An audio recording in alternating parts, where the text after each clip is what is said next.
Welcome to the Vaughan Nelson podcast.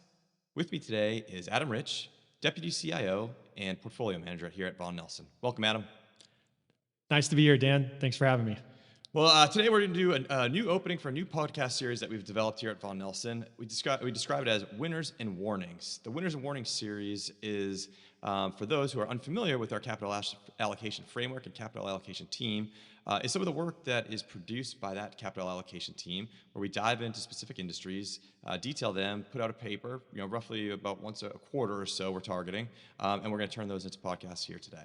And with that, Adam, why don't we just start and talk off a little bit about what we're seeing here. So for some listeners that might be unfamiliar with the capital allocation framework, with the capital allocation team, right? And for those listeners that are new, can you remind us what that capital allocation framework is and why it's central to the Vaughan Nelson investment process?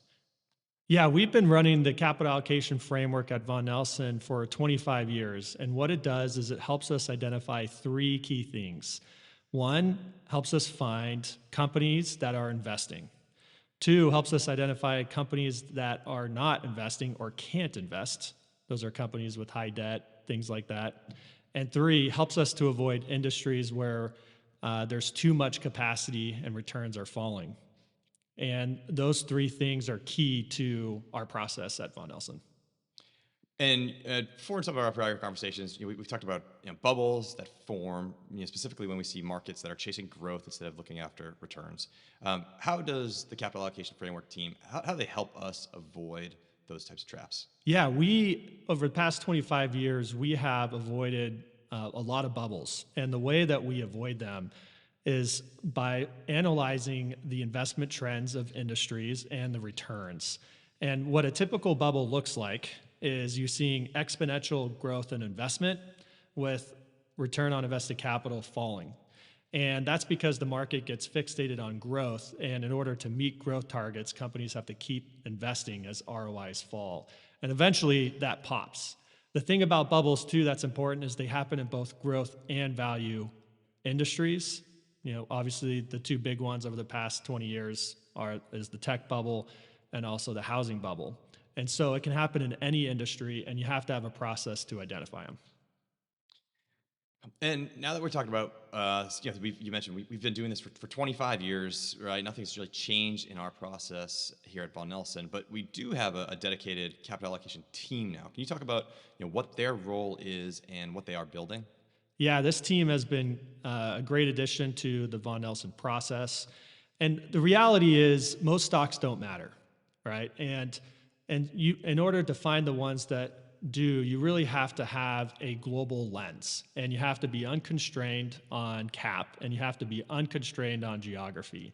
And so this team is really that, right? They don't have any constraints on them. We assign them an industry that we think is interesting, and they go and do a deep dive in that industry. And what they're tasked with doing is finding the companies who are investing and the companies who are not. And by creating that lens, it significantly reduces the amount of work and research that the investment team has to do, because the other stocks we just don't have to worry about, right? And so we focus on those, and that team is dedicated on doing that. It's very time intensive. You have to understand the companies really well, the industries really well, and you have to do a lot of calls and figure out what's going on. And so thinking about the work that the capital allocation team produces, how does that integrate with the broader investment process?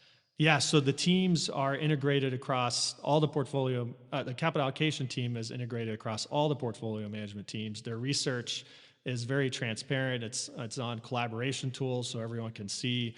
They participate in team meetings, in our weekly meeting as a whole team, as a whole firm, and also in individual portfolio management teams. But the key is that they are constantly updating all the portfolio management teams on different investments that companies are making in the industries that they're covering. And that's really important because the things that are happening in China do impact small cap stocks here. And so you have to understand, you have to have that global lens, and that's what they're providing for everyone.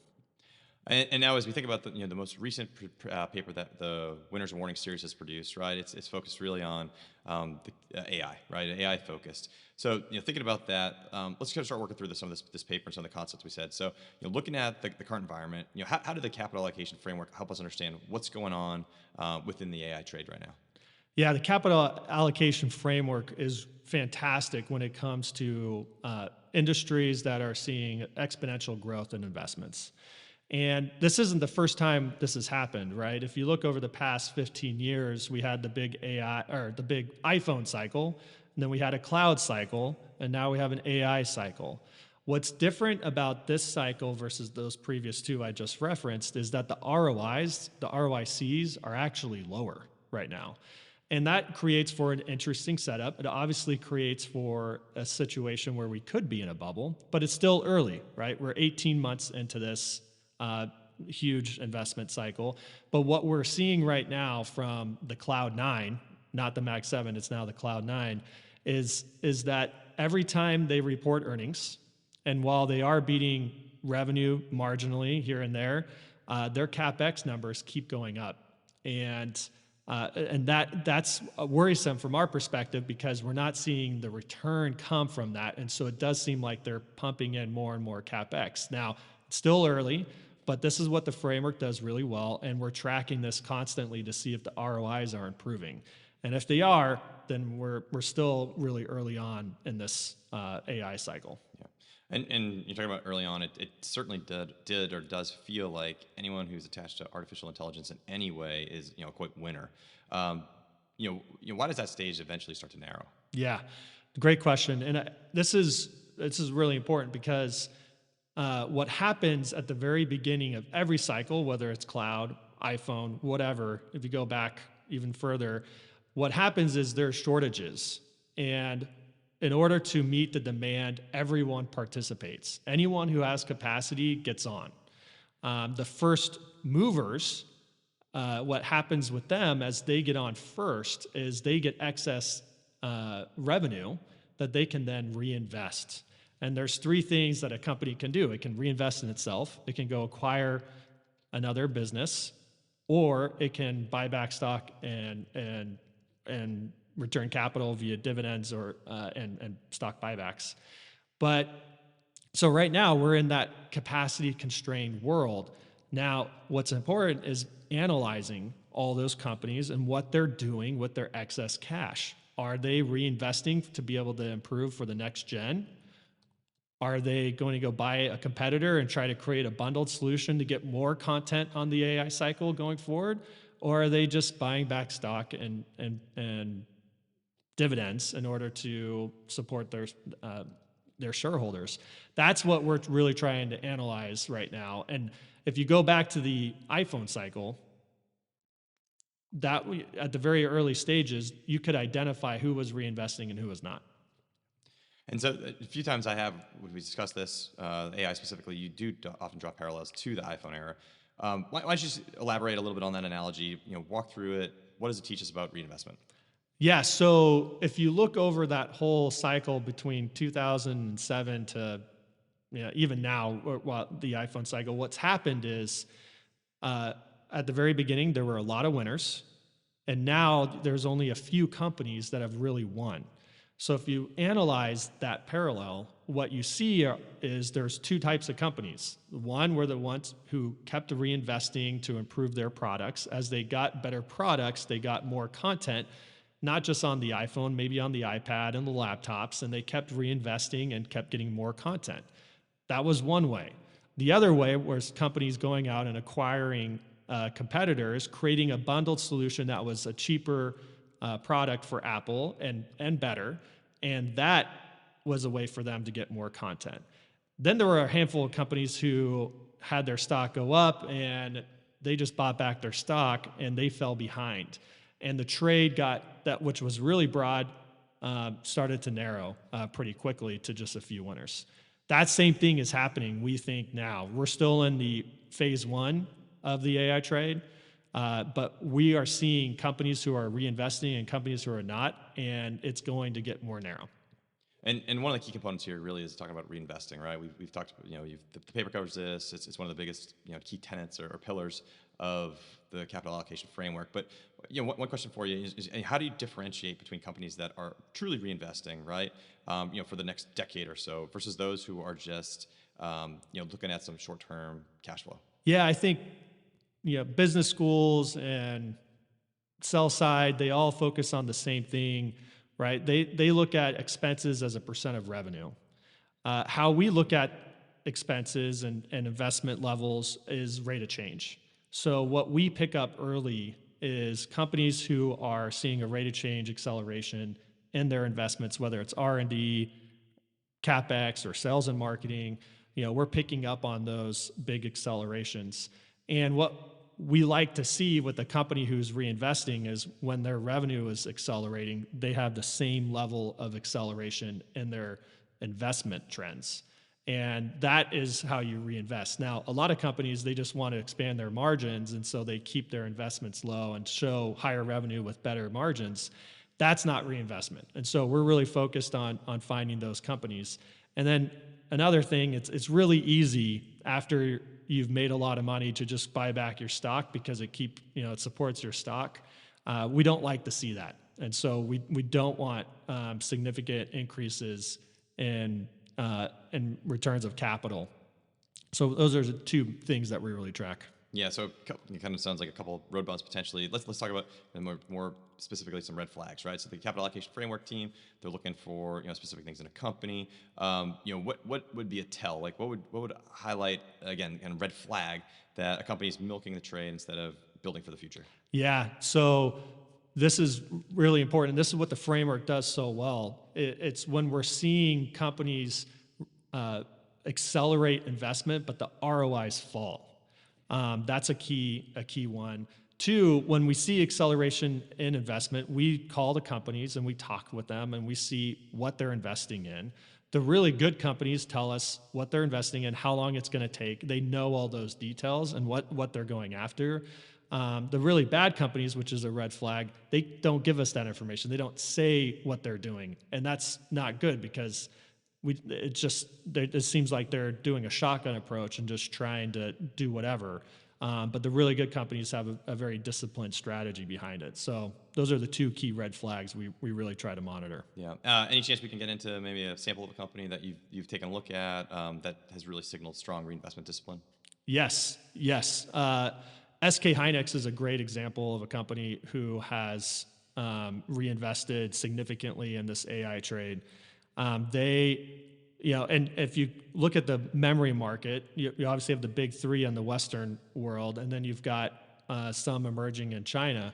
But not all of them are reinvesting significantly. And I think the key here is the AI cycle is moving from a 2-year cycle down to 1. And NVIDIA is really pushing everything down to 1.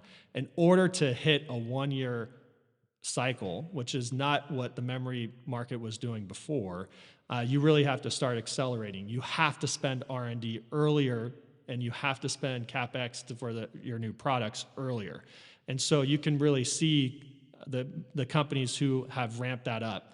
What doesn't work is cutting in this environment, right? And so we are seeing some memory players cut, such as Samsung, and that's not a good setup. All right, so the title of the paper is talking about the AI trades narrowing, right? What's the core takeaway here for investors? Yeah, the core takeaway is you really need to focus on reinvestment right now. A lot of companies are doing well, and it's very broad, but the reinvestment is really important. The 4 key areas that we think that are really important for reinvestment over the next few years is memory, fiber, energy, and networking. And the reason why we're really focused on those 4 areas is all 4 of those areas are going to see more content on the NVIDIA platform or the custom ASICs for every generation for this foreseeable future. So not only are you going to get more chips coming out of NVIDIA to meet all this AI demand, you're also going to benefit from the content growth. But in order to get your content on to these next-gen platforms, you really have to be reinvesting. And not everyone can right now. Not everyone wants to because they have dividends to pay or buybacks that their shareholders are demanding. So let's just say, I'm an allocator, and then client of yours, right? How should we be thinking about the capital allocation framework as the market begins to discriminate between winners and laggards? Yeah, this is really important because you can't just over the past 18 months, just owning anything with AI has worked. But that's not going to be the case. Things are going to get more narrow, and the winners are going to keep winning. And it's going to be really hard to keep owning the winners, because they're going to see stock prices that are going up exponentially, whereas the losers are really going to start to fade. So you have to keep your winners. You have to focus on reinvestment and not just own anything with AI exposure, because saying that you're AI that isn't really that important. And here's a fun fact too, right? In the top 100 companies in the U.S. for technology, you would think that everyone is investing because this is the biggest AI trend ever, right? But 20% of companies in the top 100 tech in the U.S. have actually cut their R&D over the past 12 months. And so not everyone's investing. And that's what's really important. They may say they're doing something in AI, but their actions are very different. All right, so last one for you today. Just thinking about looking forward, right? What do you think is the next big test of the capital allocation discipline, specifically in the AI ecosystem? Yeah, the next big test is all about seeing the ROIs on the Cloud9 start to tick up. If the ROIs start to tick up, we're still very early in this cycle. If the ROIs continue to trend lower, you have to be really mindful that we are in a bubble. It's still early. We're 18 months in. The ROIs are trending lower than what they did in the cloud. That's not a good sign. And we're still not seeing rate of change improvement in ROIs. And so hopefully we start to see that in the next few quarters, and we're still early in this trade. Perfect. Well, good. I think it's a good place to stop. So thanks for coming in today. Really looking forward to thinking about the next industry that the capital allocation framework team is going to tackle, and then having you in here to talk through it again. So appreciate it, and we'll have you soon. Perfect. Thanks, Dan. The views, information, and/or opinions expressed during this podcast are solely those of the individuals involved and do not necessarily represent those of Vaughan Nelson and its employees. Vaughan Nelson does not verify and assumes no responsibility for the accuracy of any of the information contained in the podcast. The primary purpose of the information, opinions, and thoughts presented in this podcast is to educate and inform. This podcast, or any podcast in the series, does not constitute professional investment advice or services, and any reliance on the information provided is done at your own risk. Past performance is not an indication of future performance. By accessing this podcast, you acknowledge that the entire contents of this podcast are the property of Vaughan Nelson or used by Vaughan Nelson with permission and are protected under U.S. copyright and trademark laws. Securities discussed within this podcast may be held in the Vaughan Nelson strategies.